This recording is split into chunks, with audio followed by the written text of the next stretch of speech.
Es la fe que más rápidamente crece del mundo. 1 de cada 4 personas de la Tierra encuentra la paz espiritual en las palabras del Corán. Hace casi 1400 años, el ángel Gabriel se apareció ante Mahoma y le hizo revelaciones que él debería entregar al resto de la humanidad. Se pasó el resto de su vida comunicando el mensaje de Dios y estableciendo un ejemplo de cómo debería vivir todo ser humano. Hoy en día, muchos norteamericanos asocian el Islam con imágenes de violencia y odio, pero tales escenas son obra de unos cuantos fanáticos suicidas. Sus actos contradicen directamente las enseñanzas de Mahoma y empañan el recuerdo de un hombre que hace mucho tiempo trajo un nuevo mensaje de esperanza y serenidad. No es posible decir que el profeta sea un hombre que apoye el odio. El problema del Islam es sin duda el aspecto de la religión islámica que más se ha malinterpretado. ¿Quién era ese hombre que fundó el Islam y llevó la tranquilidad espiritual a tantos? Se suele pensar que Mahoma es adorado como los cristianos adoran a Jesús, pero no es así en absoluto, para nada. Era un ser humano normal con los mismos sentimientos, miedos e inseguridades con las que vivimos nosotros. Hoy en día, las palabras de tolerancia y paz de Mahoma ofrecen a muchos la misma guía de hace siglos. Mahoma, el profeta.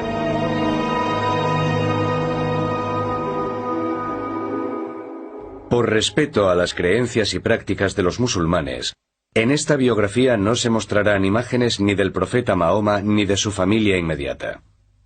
Allahu Akbar, Allah. 5 minutos cada día, más de 1.500 millones de personas miran hacia la antigua ciudad de la Meca y ofrecen sus oraciones a Alá. Desde Nueva York a Indonesia, desde Nigeria a las llanuras de Asia Central, los musulmanes repiten las palabras que aprendieron hace 1400 años de labios de un humilde mercader y profesor gentil llamado Mahoma. Hubo una época en la que era muy pobre y solo tenía una manta y la necesitaba, pero había un gato durmiendo sobre la manta, así que él cortó la parte de la manta que quedaba bajo el gato, porque no quería molestarlo. Cogió el resto de la manta y se marchó. La vida de Mahoma ibn Abdullah comenzó en el año 570 de nuestra era. Nació en la Meca, una próspera comunidad comercial en tierras de lo que hoy es Arabia Saudí. Nadie podía saber que la vida de ese niño se convertiría en los cimientos de una religión que un día cambiaría la historia. En la época en la que nació Mahoma, Arabia era una tierra estéril y dura, en la que de vez en cuando surgía un oasis. Los árabes que vivían en un mundo tan difícil emigraban de un sitio a otro, luchando para que sus ganados sobrevivieran en el duro desierto. Para sobrevivir en un sitio así, los árabes dependían del apoyo de su tribu. La tribu los protegía no solo del mal del desierto, sino de los interminables ataques y venganzas organizados por otras tribus. La vida social en la Arabia preislámica era feroz, y Mahoma nació en una época de violencia, tumultos y desesperación, no muy distinta a la nuestra. La estructura básica de la organización social era la tribu. Pero los nómadas del desierto también dependían de otros árabes que poco a poco habían construido ciudades pequeñas donde se dedicaban al comercio. La más próspera de dichas ciudades era la Meca, hogar del joven Mahoma. Mahoma era miembro de una tribu llamada los Quraysh, que habían abandonado la vida nómada y se habían convertido en prósperos comerciantes de caravanas. Había crecido siendo huérfano. A los 8 años estaba al cuidado de un tío que era el jefe de uno de los clanes de la tribu Quraysh. Como principal tribu de la Meca, los Quraysh también eran los guardianes del lugar santo más sagrado de los árabes, la Kaaba. Aunque reconocían a una deidad llamada Alá, también adoraban a muchos otros dioses y diosas en la antigua Kaaba. Los árabes rezaban ante más de 300 ídolos que se erguían alrededor de la sagrada estructura en forma de cubo. Tenía una consecuencia social y política muy importante, porque era un lugar sagrado, y toda violencia estaba prohibida en un radio de 30 millas alrededor de la Kaaba. El comercio había llevado riqueza a la Meca, pero los celos y los continuos enfrentamientos estaban destrozando el viejo sistema tribal. Los ricos ignoraban a los pobres. Algunos opinaban que la vieja religión árabe necesitaba un cambio. Los judíos y los cristianos habían tenido sus profetas de la Reforma. Al igual que Moisés y Jesús habían proporcionado inspiración y renovación, muchos en la Meca deseaban una nueva revitalización espiritual. Mahoma se había convertido en guía de caravanas en su ciudad natal y organizaba viajes a lugares tan lejanos como la tierra que hoy ocupa Siria. Pero también él comprendía que los viejos valores de la caridad y la comunidad se estaban perdiendo en la Meca. Mahoma era profundamente respetuoso con la religión de sus antepasados, visitaba la Kaaba frecuentemente e intentaba llevar una vida de justicia y respeto hacia todos. No contamos con mucha información sobre el profeta Mahoma antes de que fuese llamado a ser profeta. Pero la información que la tradición nos ha legado indica que era alguien que era muy bueno en lo suyo, era un buen guía de caravanas. Entre otras cosas, su apodo era Al-Amin, persona de fiar. Muy pronto lo conocieron como hombre honrado, porque era un hombre justo al que le preocupaban los problemas sociales.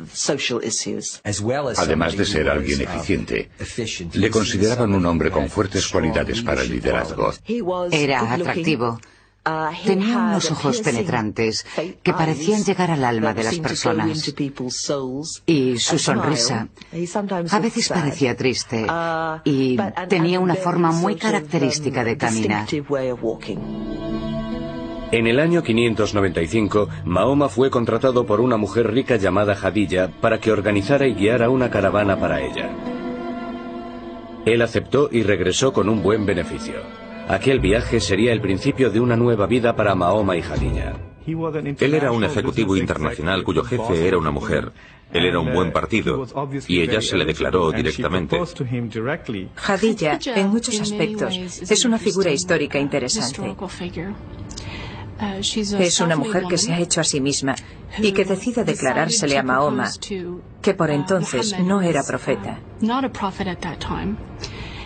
Dicen que él era 15 años más joven que ella. Parece que vivieron una relación en la que había mucho amor.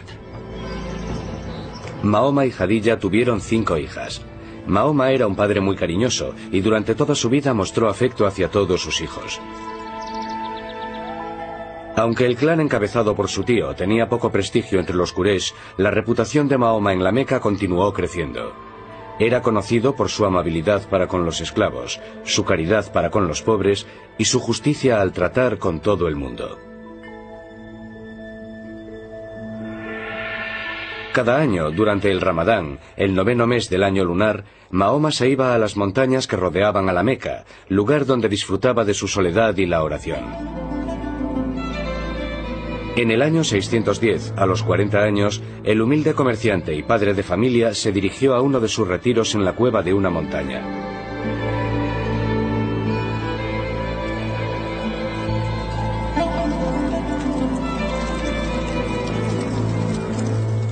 Día y noche, Mahoma permanecía en la cueva ayunando y orando.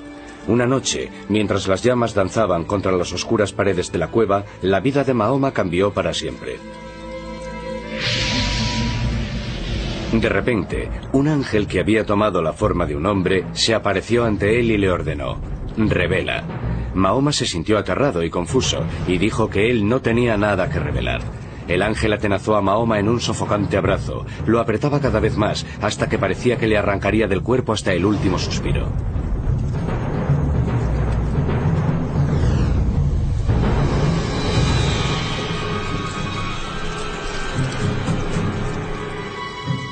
Revela en el nombre de tu Señor el Creador. Él creó al hombre de un coágulo de sangre. Revélalo y tu Señor será muy generoso. Mahoma estaba aterrado y salió corriendo de la cueva. Estaba seguro de que le estaba ocurriendo algo horrible, pero mientras intentaba descender de la montaña, el ángel regresó y le habló.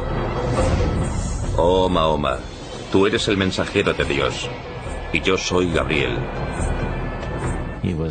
Estaba aterrado. Cualquiera lo estaría si de repente empezara a escuchar voces y a ver visiones de ángeles.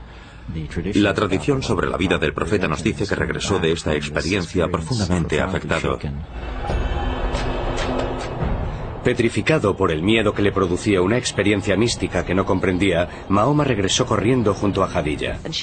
Ella lo abrazó y le dijo: querido, sabes que esas cosas proceden de Dios. Fue ella quien lo convenció de que no eran alucinaciones. Pero por el miedo, Mahoma no comprendió totalmente los aterradores hechos que había vivido. Él no podía saber que el ángel Gabriel regresaría para entregarle la palabra de Dios, y que las palabras que acabarían saliendo de su boca alterarían para siempre el futuro de su gente y del mundo.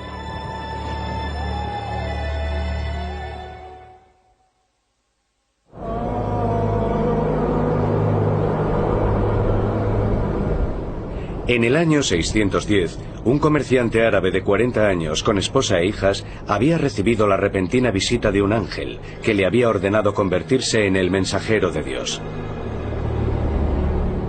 Poco a poco, Mahoma ibn Abdullah comenzó a aceptar que Dios quería que él le hablase a su gente como Moisés y Cristo habían llevado la palabra de Dios en otras épocas. Varias revelaciones siguieron a la primera, pero Mahoma estaba confuso y luchaba por comprender exactamente qué mensaje quería Dios que él transmitiera. Entonces, de repente, las revelaciones pararon. Mahoma guardaba en la oscuridad.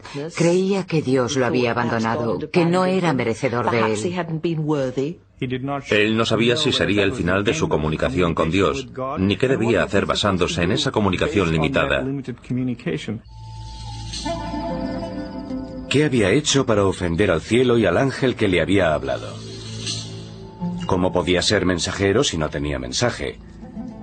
Pero mientras se hundía en la desesperación, otra revelación rompió el silencio.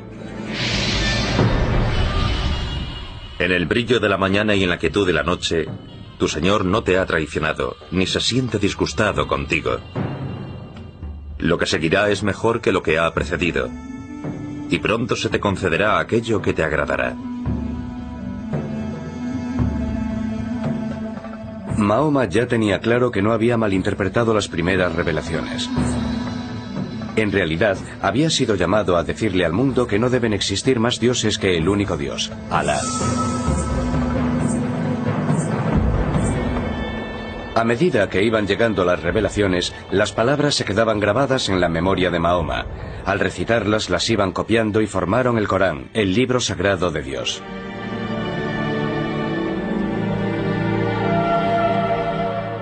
Al principio, solo Jadilla y unos pocos amigos íntimos y familiares aceptaron el Corán. Pero poco a poco Mahoma comenzó a extenderlo, y los árabes de otros clanes distintos del Quraysh comenzaron a abrazar el mensaje. Porque los que las escuchaban respondían a sus palabras, no como si fuesen instrucciones religiosas, sino como poesía. Antes del ascenso del Islam, los árabes no tenían una gran arquitectura, tampoco un importante arte textil y casi no existía la caligrafía. Pero tenían una excelente poesía, la poesía oral era el arte supremo. Lo que se había desarrollado por entonces era una cultura en la que la poesía jugaba el papel quizás que hoy juegan los programas de televisión, los culebrones en nuestra cultura moderna. En las aldeas y ciudades, o en los simples campamentos de beduinos en el desierto, los árabes capaces de hacer poesía y música ocupaban un alto estatus. Cuando Mahoma entonaba los versículos del Corán, las palabras se convertían en música, y él conseguía tocar un nervio profundamente espiritual en los que lo escuchaban. Muchos decidieron abrazar el Islam y su mensaje, pero para Mahoma no aceptaban nada nuevo, sino que regresaban a la antigua religión. En cierto modo, el profeta llamaba a la gente para que regresase a la única fe verdadera, a la fe de Abraham, y al único Dios verdadero, no a un Dios nuevo, sino al único Dios verdadero que se había revelado ante Adán, Abraham, Moisés y Jesús. Por lo tanto, Mahoma, en el sentido más amplio de la palabra, es un reformador. Hasta el momento, Mahoma había evitado mencionar los ídolos que rodeaban la Kaaba. Pero llegó el momento en el que anunció que los Quraysh debían dejar de adorar a los demás dioses. Exigió una nueva y radical expresión de fe. Las palabras comenzaban así: Él es Alá, el único. Alá, el eterno, el absoluto. No ha engendrado, ni ha sido engendrado. Y no hay nadie más como Él. No podía haber mayor lealtad que la debida a Dios, ni a ninguna deidad tribal, ni a un ídolo tradicional, ni siquiera a la tribu. Este mercader de buenos modales exigía a los árabes que traicionasen a los dioses de sus antepasados. Su verdadera identidad echaba raíces en la familia, en las relaciones del clan, de parentesco, porque era eso lo que les daba una posición en el mundo. Cuando llega Mahoma con sus nuevas ideas religiosas o intentando renovarlas, centrándose en el monoteísmo, la gente se preguntaba, ¿qué pasó con nuestros abuelos o nuestros bisabuelos que eran paganos? Y Mahoma tenía que contestar, estarán quemándose en el infierno, porque no creyeron en un Dios único. Este nuevo mandamiento se llamaría Islam, que significa acto de rendición a la voluntad de Dios.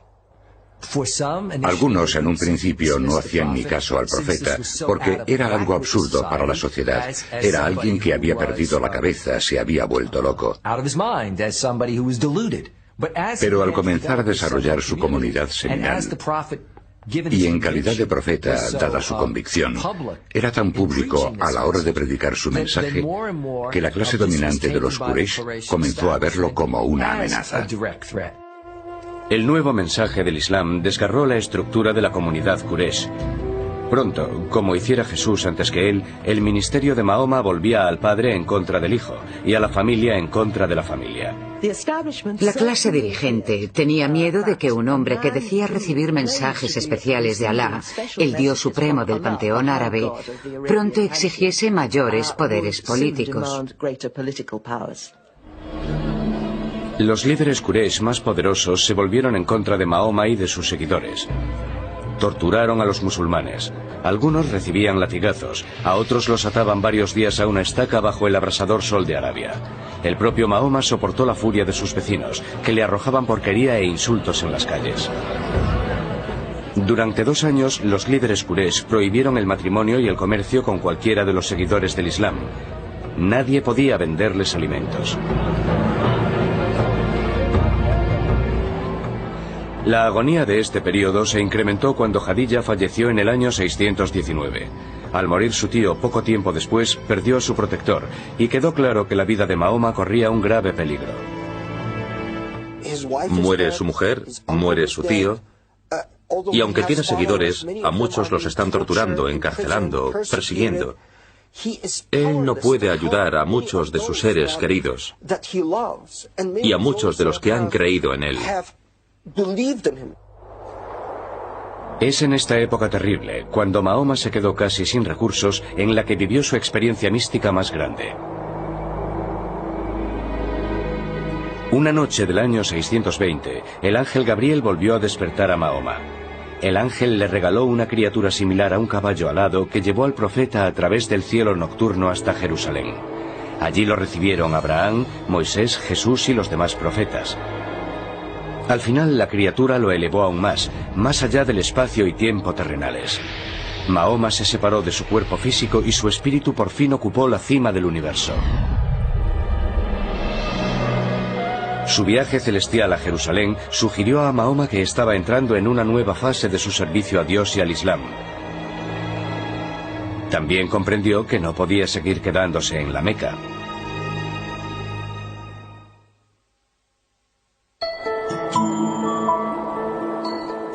A más de 200 millas al norte de la antigua Meca se encuentra el fértil oasis de Yatrib. Era una exuberante isla de verdor en medio de unas ásperas montañas volcánicas y de un suelo desértico incultivable. Su agua dulce y sus abundantes cosechas de grano y dátiles proporcionaban una cómoda vida. Pero Yatrib tenía problemas. Las tribus que habitaban tan idílico lugar estaban enzarzadas en una rivalidad mortal. Reunidas a la fuerza en tan pequeño oasis, las tribus estaban atrapadas en un comportamiento continuo de guerra y violencia. Era necesario que ocurriera algo que rompiera esa pauta. El mismo año en el que realizó su místico vuelo nocturno a Jerusalén, Mahoma conoció a 6 peregrinos de Yatrib que hacían su peregrinaje anual, o Hajj, a la Kaaba, en la Meca. Les contó a los hombres su misión y les recitó los versículos del Corán. Los hombres se sintieron conmovidos por el mensaje de Mahoma, pero también vieron en la persona del profeta a alguien que podía mediar en la situación de estancamiento en la violencia de Yatrib. Le hicieron una oferta. Los ciudadanos de Yatrib se someterían a Alá. A cambio, Mahoma sería su líder. Mahoma fue invitado a una comunidad que estaba en gran medida dividida y en desorden. Y lo invitaron diciéndole que necesitaban un líder fuerte para que organizase y guiase a la comunidad. Mahoma vio la oportunidad de expandir el Islam en Yatrib. También vio el santuario que lo protegería, a él y a sus seguidores, de la persecución. Pidió a todos los musulmanes que recogieran sus cosas y abandonaran la Meca para empezar una nueva vida. Era una empresa arriesgada, pero los musulmanes estaban dispuestos a arriesgarse. Mahoma y su discípulo más próximo se quedaron hasta que la mayoría de sus seguidores había abandonado la Meca.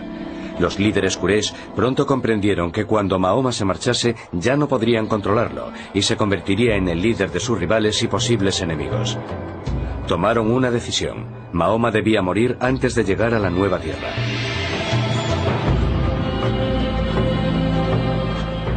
Para que ningún clan cargase con la responsabilidad, se decidió que un miembro de cada uno de ellos le clavaría una espada a Mahoma al mismo tiempo.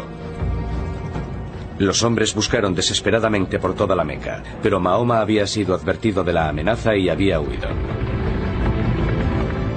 A la mañana siguiente, unos jinetes salieron en persecución de Mahoma y siguieron su pista hasta la entrada de una cueva. Mahoma y su discípulo se ocultaban dentro. Pero la tradición musulmana dice que los asesinos Quraysh encontraron una paloma que anidaba delante de la cueva, cuya entrada estaba cubierta por una telaraña. Los Quraysh llegaron a la conclusión de que no podía haber nadie dentro. Alá había protegido a su profeta. La huida de la Meca en el año 622 es para los musulmanes la Égira. No hay ningún acontecimiento que tenga más importancia en la cultura del Islam. Se convirtió en el principio del calendario musulmán. Supuso el principio de la creación de la comunidad musulmana. A diferencia del calendario gregoriano, que comienza con el nacimiento de Cristo, el calendario musulmán o islámico se basa en el calendario lunar y también en el concepto de comunidad. Cuando Mahoma llegó a Yatrib, la gente salió a recibirlo y todos querían el honor de alojarlo en su casa. Pero Mahoma dejó que su camello preferido, Kaswa, vagase sin guía por la población. Cuando al final Kaswa se paró y se arrodilló, Mahoma dijo que aquel era el lugar en el que viviría. Ordenó que comenzaran a levantar una casa y la primera mezquita. A partir de entonces, Yatrib se llamaría Medina, nombre que simplemente significa ciudad. Pero el mayor cambio se produciría en la naturaleza de la propia comunidad. Las visiones de Mahoma produjeron nuevas palabras para unir a sus propios seguidores de la Meca y a la gente de Medina. El Corán tenía un versículo nuevo. Aquellos que creyeron e hicieron la Égira, y aquellos que ofrecieron sus casas y su ayuda, son protectores los unos de los otros. Lo que él comenzó a crear en Medina fue algo que nunca se había visto en Arabia, algo totalmente nuevo. Era una comunidad unida por un ideal, por una ideología común, por una religión compartida, no por la sangre. Estaba creando, por así decirlo, una supertribu en la que la gente no estaba emparentada entre sí, sino que se relacionaban por la fe y por determinados acuerdos. Si pensamos en la Arabia del siglo VII, que se basaba en el parentesco tribal, la idea de una comunidad basada en la fe, a la que cualquiera podía unirse, esclavo, mujer, hombre, rico, pobre, negro, blanco, era algo revolucionario. Y por supuesto muy amenazador para algunos. Para unir más a las gentes musulmanas, Mahoma dio por terminado su luto por Jadilla y comenzó a tomar nuevas esposas. En total se casaría con 11 mujeres de tribus y clanes muy diferentes. Unos 7 meses después de que los musulmanes llegasen a Medina, se terminó la primera mezquita. Incluía un gran patio en el que decir las oraciones. Se sopesaron varios métodos para llamar a los musulmanes a la oración. Tocar un cuerno, como los judíos, una campana, como los cristianos. Pero al final se decidió que solo era necesaria la voz humana para llamar a la oración que Mahoma había enseñado a su pueblo. Se eligió a un hombre joven para hacer dicha llamada. Y por primera vez, los musulmanes oyeron las palabras que siguen sonando en las mezquitas de todo el mundo, atrayendo a todos a Dios. Allahu Akbar, Allahu Akbar. Admito que no existe más Dios que Alá. Admito que Mahoma es el apóstol de Dios. Venid a rezar. Venid a rezar. Mahoma creía que llamaba a los fieles a la vieja religión que los árabes habían compartido con el judaísmo y el cristianismo. Pero siguiendo las órdenes de Alá, el profeta comenzó a crear una nueva identidad para la comunidad islámica que la separaría de las otras formas más antiguas de monoteísmo. El Corán y el profeta creían que la revelación que se le había dado a Moisés en lo que se llama la Torá y la revelación de Jesús se habían distorsionado históricamente, no por parte de los profetas, sino de las comunidades que los siguieron. Para dramatizar el alejamiento del cristianismo y el judaísmo, otra orden pasó a formar parte del Corán. Los musulmanes ya no tenían que mirar a Jerusalén para rezar. Desde entonces, los fieles a Dios rezarían mirando hacia la Meca y la Kaaba. Ahora Mahoma tenía la responsabilidad de ocuparse de las tareas mundanas pero importantes, del gobierno. Estas ocupaciones lo alejarían del ministerio del anterior profeta del Islam, Jesucristo. Existe un contraste inmenso entre Jesús y Mahoma, que se deriva sobre todo del hecho de que, a diferencia de Mahoma, Jesús nunca fue jefe de Estado. Mahoma era un líder político. Eso significaba que tomaba decisiones que afectaban al trabajo, la economía, el comercio y la seguridad de Medina. Para proteger a la combativa y joven comunidad, Mahoma sabía que la política básica de Arabia tendría que cambiar. Y eso significaba que habría que enfrentarse a la amenaza de los Quraysh. Mahoma acabaría buscando una solución que el mundo teme y muy a menudo asocia con el Islam. Recurriría al conflicto armado. Desde los días de la Meca, las revelaciones de Dios habían llamado a los musulmanes a prepararse para luchar por llevar una vida moral y justa. La palabra árabe que designa esta lucha moral es yihad. La yihad iba a necesitarse en poco tiempo si la comunidad musulmana quería sobrevivir. Porque cuando el profeta y sus seguidores abandonaron la Meca, para todos estaba claro que llegaría el día en el que tendrían que defender sus creencias en la batalla. Ese día estaba cada vez más cerca. Por respeto a las creencias y prácticas de los musulmanes, en esta biografía no se mostrarán imágenes ni del profeta Mahoma ni de su familia inmediata.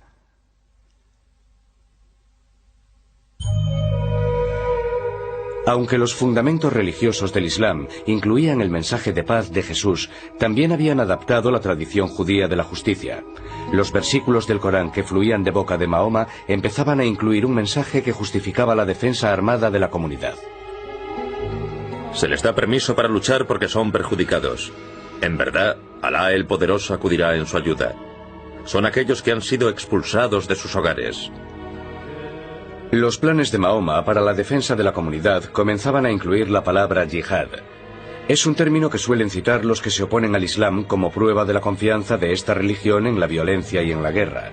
Pero el verdadero significado de yihad es algo muy diferente. Yihad procede de la raíz arábiga yihada, que significa lucha. Se hace referencia a ella continuamente como una lucha en nombre de Dios. Si la yihad es financiera, se responde financieramente. Si la yihad es violenta, se responde con violencia. Y esas son maneras de restablecer la paz. Pero en la historia, los extremistas se apropian, en una etapa ya muy temprana, de esa noción de yihad. Y eso es lo que se relaciona con lo que los extremistas como Osama Bin Laden y Al-Qaeda hacen mucho más tarde. apropiarse de este concepto de yihad para legitimar lo que ellos quieren hacer. Mahoma ya había hablado de la yihad cuando los musulmanes aún vivían en la Meca, pero las nuevas revelaciones hacían hincapié en un aspecto diferente de la yihad. Llegaron en un momento en el que los musulmanes de Medina luchaban por su supervivencia. Los Quraysh habían conseguido que la mayoría de ellos saliesen de la Meca sin llevarse nada de valor. Cuando Mahoma y sus seguidores llegaron a Medina, eran en cierto modo exiliados de su ciudad natal. Estaban sin empleo, por decirlo claramente. No tenían ninguna forma de ganarse la vida. No cultivaban dátiles y toda la tierra disponible en aquel asentamiento agrícola ya tenía dueño. Por eso comenzaron a realizar incursiones. Dios había dado a los musulmanes la orden de luchar, y ahora las revelaciones de Dios permitían que esa lucha incluyese el derecho a la supervivencia. Y así vemos cómo la yihad llega a definirse como el derecho y a veces la obligación de los musulmanes, tanto en calidad de individuos como de comunidad musulmana, a defenderse, a involucrarse en una guerra defensiva. Armado con la aprobación del Corán para defender su comunidad, Mahoma eligió una solución tradicional árabe: defiéndete atacando. Mahoma encabezaría el ejército que atacaría la caravana Quraysh más importante del año. El plan de Mahoma consistía en interceptar la caravana cuando ésta se acercase a los pozos de Badr, cerca del Mar Rojo. Pero antes de que sus fuerzas llegasen a los pozos, a la Meca llegaron noticias de la existencia del ejército musulmán. Los líderes Quraysh se escandalizaron por el hecho de que Mahoma intentase capturar su caravana. 1000 hombres salieron de la Meca para enfrentarse al ejército musulmán. Mahoma sabía que los Quraysh le obligarían a luchar. La noche anterior a la batalla, el profeta no sabía si sus hombres estaban dispuestos a morir en lo que ya se había convertido en una guerra. Pero después de escuchar las estimulantes arengas, sus seguidores juraron ofrecer sus vidas por el Islam. El ejército Quraysh superaba en número a los musulmanes en una proporción de 3-1. Pero al comenzar la batalla, Mahoma demostró poseer un gran sentido táctico, y sus guerreros luchaban con ferocidad. Los líderes Quraysh habían creído que con una demostración de su fuerza bastaría para vencer a los musulmanes. Pero a mediodía era el ejército de la Meca el que se dejaba dominar por el pánico y huía del campo de batalla. La entrega y unión del ejército musulmán habían salvado al Islam, pero el Islam se revelaría no solo merecedor de la victoria, sino también capaz de ser compasivo. Después de la primera victoria lograda por los musulmanes en la batalla de Badr, los musulmanes comenzaron, como solían hacer los árabes, a matar a los supervivientes. Y Mahoma de inmediato tuvo una revelación y dijo: no, esto debe parar, no debe haber matanza de supervivientes. Mahoma tenía una meta a largo plazo. El enemigo de hoy del guerrero musulmán debe convertirse mañana en su hermano en la fe. Decid a aquellos cautivos en vuestras manos: si Alá encuentra el bien en vuestros corazones, os dará algo mejor que aquello que os han arrebatado y os perdonará. La victoria de Badr tuvo grandes consecuencias. Después de la batalla, los conversos de toda Arabia empezaron a llegar a Medina. Al igual que los musulmanes, estos conversos vieron la victoria como una señal de la salvación de Dios y una protección similar a la división del Mar Rojo que hizo Dios para los israelitas.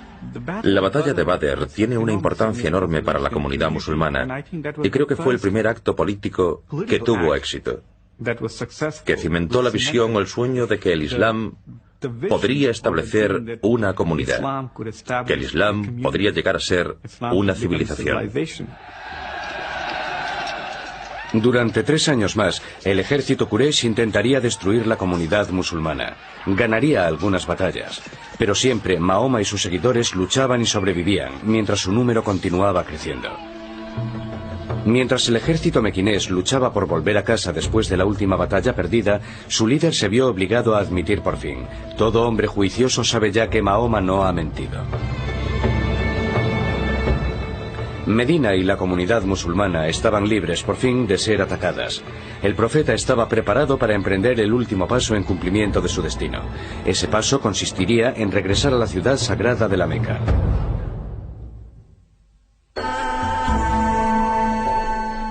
La vida de Mahoma en Medina era austera pero cómoda. Tenía pocas posesiones, pero no le faltaba de nada. Habitaba unas habitaciones adyacentes a la mezquita y solía pasar cada noche en la habitación de alguna de sus mujeres. Las esposas de Mahoma formaban un grupo diverso. Una era judía, otra beduina, incluso una era su prima. La mayoría habían sido elegidas por motivos políticos, pero unas pocas, como su tercera esposa Aisha, eran claramente asunto del corazón. Mahoma dijo a sus seguidores que las revelaciones de Dios decían que cada hombre podía tomar no más de 4 esposas, y el marido debía tratarlas a todas como iguales. Casaos con mujeres de vuestra elección, 2, 3 o 4. Pero si teméis que no podréis mantener la justicia entre vuestras esposas, entonces casaos solo con una. Con frecuencia, el mundo moderno opina que el Islam es machista, como poco, y misógino como mucho. Pero en realidad las enseñanzas de Mahoma proporcionaron nuevos derechos a las mujeres, que en el mundo cristiano tardarían siglos en conseguir. El primero fue el derecho a la vida. El Corán prohibía la práctica del infanticidio femenino, que había sido algo común en la Arabia anterior a su llegada. A las mujeres también se les concedió el derecho a la educación, a ser debidamente educadas como lo eran los hombres, a heredar, lo que significaba que también podían comprar y vender propiedades, lo cual implicaba que tenían que realizar transacciones comerciales. La costumbre de que la mujer musulmana lleve velo se considera erróneamente otro indicio del prejuicio del Islam contra las mujeres. La emancipación de la mujer era un proyecto muy querido para el profeta. El Corán no dice que las mujeres deban llevar velo o que deban recluirse en una parte distinta de la casa. Estas costumbres fueron adquiridas 3 o 4 generaciones después de la muerte del profeta. Creo que ser una mujer con educación contemporánea está más en la línea de lo que el profeta quería para la mujer que lo que hemos visto en la historia reciente del Islam. Mahoma había alcanzado un gran éxito. Sus seguidores en menos de 20 años habían pasado de ser un puñado a ser miles de devotos conversos. Pero no podía completar su misión mientras el lugar sagrado de la Kaaba continuase albergando ídolos. En enero del año 630, Mahoma puso rumbo a la Meca a la cabeza de un ejército de 10.000 hombres. Cuando los musulmanes se acercaban a la ciudad sagrada, los mequineses no intentaron resistir. Estaba claro que los viejos dioses de los Quraysh no tenían poder ante el Islam. El profeta no deseaba derramar sangre. Proclamó la amnistía como símbolo de su deseo de unir a todas las gentes como hijos de un solo Dios. Las únicas víctimas que deseaba seguían sentadas en la Kaaba. El profeta entró en la estructura sagrada y dirigió la destrucción de los 365 ídolos mientras recitaba el siguiente versículo: La verdad ha llegado y conquistado la falsedad. Mahoma había validado su visión y proclamado al mundo la fuerza y vitalidad del Islam. Cuando falleció en junio del año 632, el profeta había llevado la paz a Arabia. Había transformado una religión de muchos dioses en un poderoso monoteísmo basado en una guía moral y ética para la vida diaria. Pero la muerte de Mahoma marcó el nacimiento de la gran era del Islam. En cuestión de 100 años, las palabras del profeta se extendieron desde Arabia al resto del mundo. Mientras la cultura árabe se mezclaba con el saber griego y bizantino, la era de la Ilustración islámica proporcionó enormes avances en matemáticas, astronomía, medicina, literatura y arquitectura. ¿Quién iba a pensar hoy en día, y mucho menos entonces, que un hombre nacido huérfano, en una sociedad árabe dividida, analfabeto, guía de caravanas, crearía una tradición religiosa cuya presencia física, a los 100 años de su muerte, se extendería desde Arabia hasta el norte de África y hasta la India? Y siempre advertía a sus seguidores que no lo convirtieran en un Jesús, que jamás dijeran que era divino. Decía que solo era un hombre corriente. El hecho de que llevara lo que podríamos llamar una vida normal lo hace muy atractivo para muchos musulmanes, para la mayoría de los musulmanes. Que se casara, tuviera hijos, son cosas que lo hacen muy accesible como modelo para la gente. Muchos siglos después de desaparecer, la vida de Mahoma sigue siendo la base de la fe que fundó. En la actualidad, es la religión que más rápido crece en el mundo. Mientras estos devotos responden a la antigua llamada a la oración, cada uno de ellos sigue el ejemplo del profeta para que proporcione paz y serenidad a su vida diaria. La antigua Kaaba sigue estando en la Meca, y millones de peregrinos acuden allí cada año para volver sobre los pasos del profeta. El lugar de la ascensión de Mahoma sobre su criatura alada para encontrarse con Dios es hoy en día la mezquita de la Cúpula de la Roca, en Jerusalén. La puerta de Mahoma al cielo se ha convertido, por desgracia, en el centro de la enemistad y el odio entre dos pueblos que comparten las mismas fuentes, los mismos comienzos. Algunos musulmanes que toman parte en la violencia utilizan las palabras de un hombre compasivo para legitimar sus actos de crueldad y odio. Citan versículos del Corán como inspiración de sus monstruosas ambiciones. Desde el 11 de septiembre hemos oído a Osama Bin Laden recitar algunos versículos del Corán muy sanguinarios. Pero lo que Bin Laden no hace es mencionar o recitar los versículos que en cada caso siguen a esos tan feroces. Siempre dicen, pero el perdón es mejor. Si queremos coger parte del relato, uno de los capítulos, y desarrollar un concepto del profeta basándonos en ese único capítulo, claro que nos saldrá distorsionado y percibiremos al profeta como un hombre violento, un hombre que odia. Cuando la gente comete injusticias, es violenta en nombre del Islam. Comete injusticias y es violenta contra Mahoma y contra Dios. Para que la paz llegue a un mundo convulso, los musulmanes y los no musulmanes deberán hallar una fuente de confianza y aceptación de sus metas comunes. Una de esas fuentes podría ser una mejor comprensión de la vida de Mahoma. Liberadas de las motivaciones egoístas que algunos terroristas pretenden darles, las palabras del profeta siguen ofreciendo esperanza y optimismo a un mundo turbulento. Si alguien mata a un ser humano, será como si hubiese matado a toda la humanidad.